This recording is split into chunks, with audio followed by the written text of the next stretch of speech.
Hello everyone, welcome to exam info academy. आज जो ये अपडेट हम लेकर आए हैं ये असिस्टेंट प्रोफेसर रिक्रूटमेंट से जुड़ी है। ना ये केवल खबर यूपीएचईएससी से जुड़ी है बल्कि ऑल ओवर इंडिया जितने भी असिस्टेंट प्रोफेसर के इंटरव्यू होते हैं, सिलेक्शन होते हैं, अलग अलग यूनिवर्सिटी अपने तरीके से करवाती है, सब से जुड़ी है। मैं पहले आपसे को ये बता दूं कि चयन प्रक्रिया होती क्या है। अगर हम यूपीएचईएससी की बात करें तो वहां एक रिटन एग्जाम है और एक इंटरव्यू है जो कि बहुत ही अच्छा है। मैं तो ये कहूंगा कि पूरे ऑल ओवर इंडिया में जो सबसे अच्छा सिलेक्शन प्रोसीजर है ये यही है। भले इसमें भ्रष्टाचार की गुंजाइश रहती है, लेकिन ये भ्रष्टाचार अगर हट जाए तो ये परफेक्ट है, और इसमें से इंटरव्यू हट जाए तो बिल्कुल परफेक्ट है, क्योंकि बिल्कुल भ्रष्टाचार होने की और भी बहुत कम मिनिमाइज हो जाएगा कंडीशन, मतलब एक तरह से जो संभावना है भ्रष्टाचार की और भी कम हो जाएगी। दूसरा, अगर हम दिल्ली यूनिवर्सिटी पे आए जो कि एक बड़ी यूनिवर्सिटी है, वहां पर क्या इंडिविजुअल कॉलेज अपनी वैकेंसी निकालते हैं और उन्होंने इंटरव्यू ही बेस रखा हुआ है, वो भी शॉर्टलिस्ट करते हैं। वो किस बिहाफ पे करते हैं? ग्रेजुएशन में इतने परसेंट से इतने परसेंट इतने अंक मिलेंगे, पीजी में इतने परसेंट पर इतने अंक मिलेंगे, नेट पर 5 अंक मिलेंगे, पीएचडी पर इतने 25 अंक मिलेंगे, मतलब जितने भी हैं वहां पे इतने पेपर पब्लिश हुए इतने अंक मिलेंगे, इतना एक्सपीरियंस है पढ़ाने का इतने अंक मिलेंगे।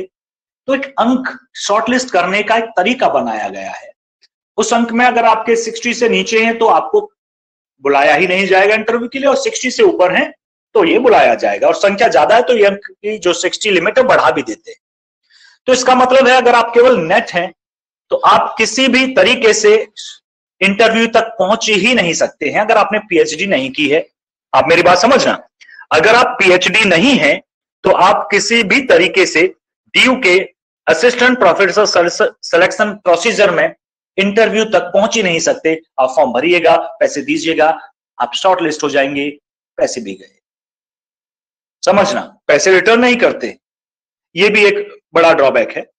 तो ये मैंने डीयू की बात करी। अब आ जाइएगा जो राजकीय डिग्री कॉलेज होते हैं उनमें आ जाइएगा, जैसे उत्तर प्रदेश के राजकीय जीडीसीएम बुलाते हैं गवर्नमेंट डिग्री कॉलेज, उनमें आ जाइएगा। राजकीय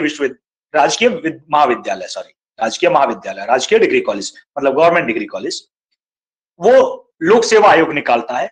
सभी में, उत्तराखंड में भी ऐसी है, हर जगह ऐसी ही है।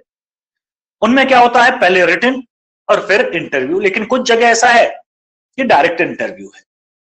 ठीक, ज्यादा कैंडिडेट होते हैं, यूपी में भी ऐसा ही है, ज्यादा कैंडिडेट हैं तो पहले स्क्रीनिंग करवाएंगे, स्क्रीनिंग एग्जाम बोलते हैं उसका मार्क्स नहीं जुड़ेंगे आगे, वो इंटरव्यू के ही जुड़ेंगे, और कम कैंडिडेट है तो डायरेक्ट इंटरव्यू होगा। तो ये डिफरेंट जगह का डिफरेंट सिलेक्शन प्रोसीजर है। अब इस पर आते हैं, प्रोसीजर ऐसा होना चाहिए। ये जो पत्र भेजा है ये असिस्टेंट प्रोफेसर रिक्रूटमेंट के लिए है, ये उत्तराखंड से है। वैसे तो ये बाल आयोग के पूर्व अध्यक्ष हैं योगेंद्र खंडूरी जी।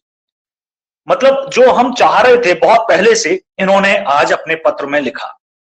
कोई तो है जो ऐसा सोचता है, कम से कम ये पॉजिटिव न्यूज हमें लगी तो हमने सोचा इस पर वीडियो बनाया जाए।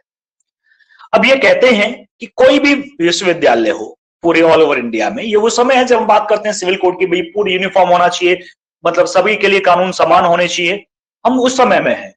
तो सिलेक्शन प्रोसीजर भी समान हो, और ये कहते हैं सिलेक्शन प्रोसीजर में श्री योगेंद्र खंडूरी जी कहते हैं सिलेक्शन प्रोसीजर में केवल आप रिटन एग्जाम लीजिएगा, एलिजिबिलिटी चेक कीजिएगा, रिटन एग्जाम लीजिएगा, मेरिट बना दीजिएगा। पहले 5 वैकेंसी है, पहले 5 को सेलेक्ट कीजिएगा, कोई मिस हो तो 6 पे आ जाइएगा, वेटिंग में डालिए उन्हें। तो क्लियरिटी रहे, ट्रांसपेरेंसी रहे, भ्रष्टाचार खत्म हो।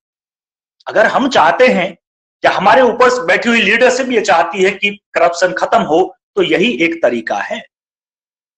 अदरवाइज आप डीयू में सिलेक्शन प्रोसीजर में कोई किसी से छुपा नहीं है। ठीक, ये यूपीएचए से जो रिटन एग्जाम करवाते हैं उसी पर इतने बड़े बड़े आरोप लग रहे, तो जो केवल इंटरव्यू लेते हैं उनकी हालत तो आप देख ही सकते हो। हिम्मत नहीं पड़ती है कि कोई जाके फॉर्म भी भरे डीयू के लिए। जो नेट है, केवल नेट है, पीएचडी नहीं है, वो फॉर्म डाल ही नहीं सकता। बहुत सारे तो पीएचडी वाले भी नहीं डालते क्योंकि उन्हें पता होता है पहले से। जो डीयू से बड़े करे होते हैं उनके अगर स्ट्रॉन्ग पोजीशन में है, जानने वाले हैं, तो ये फॉर्म फिल करता है, नहीं तो फॉर्म भी फिल नहीं करते। पूरी जिंदगी निकल जाती है एडॉक पे पढ़ाते हुए दिल्ली यूनिवर्सिटी में। तो एक और है, डीयू में सब कॉलेज अलग अलग क्यों निकाल रहे हैं भाई वैकेंसी? डीयू है, पूरी अपनी वैकेंसी निकाले सारी एक साथ और सीधे सा रिटन एग्जाम कंडक्ट करवाए और दे पोस्टिंग, ज्वाइनिंग दे, अपॉइंटमेंट दे। लेकिन ऐसा है नहीं। तो इनका पत्र बड़ा जायज है, बहुत अच्छा है, इसे हम फॉरवर्ड करेंगे, आगे तक पहुंचाएंगे। हो सकता है किसी सही पर्सन तक ये वीडियो पहुंच जाए या ये खबर पहुंच जाए। ये है क्या, मैं पढ़ के बताता हूं। बाल अधिकार संरक्षण आयोग के पूर्व अध्यक्ष योगेंद्र खंडूरी ने असिस्टेंट प्रोफेसर भर्ती के लिए केवल इंटरव्यू के बजाय लिखित परीक्षा कराने का अनुरोध किया है। इस संबंध में उन्होंने पत्र राज्य लोक सेवा आयोग, ये उत्तराखंड का है जी, मैं क्लियर कर दूं, के अध्यक्ष डॉक्टर राकेश कुमार को भेजा है। योगेंद्र खंडूरी के मुताबिक, ये खंडूरी लिखा है, खंडूरी भी बुलाते हैं, असिस्टेंट प्रोफेसर भर्ती वर्तमान में विश्वविद्यालय की परीक्षाओं में आवेदकों के प्राप्त अंकों के आधार पर मेरिट और फिर इंटरव्यू के आधार पर होती है।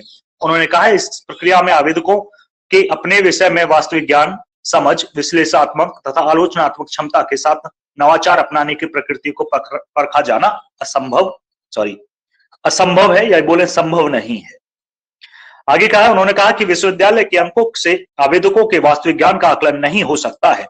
दूसरा, एक बड़ी संख्या होने पर विषय विशेषज्ञ अध्ययन, अध्यापन एवं शोध के विषयों पर उनके ज्ञान को केवल इंटरव्यू के माध्यम से नहीं परखा जा सकता, सीधा कहा है।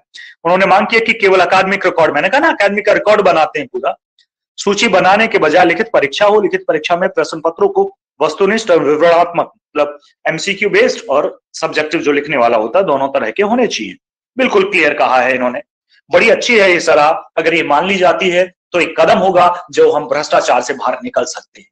तो आप सभी से अनुरोध है कि इस वीडियो को या इस खबर को आप दूर दूर तक पहुंचाएं, हर सर्कल, हर ग्रुप में पहुंचाएं, ताकि ये पहुंचे खबर और किसी सही आदमी तक पहुंचे, ऊपर बैठी लीडरशिप तक पहुंचे, तो शायद कुछ बदलाव देखने को मिले, हम भ्रष्टाचार से बाहर निकल सके। इस वीडियो में इतना ही था। बने रहिएगा हमारे साथ यूपीएससी की सभी अपडेट्स के लिए। धन्यवाद।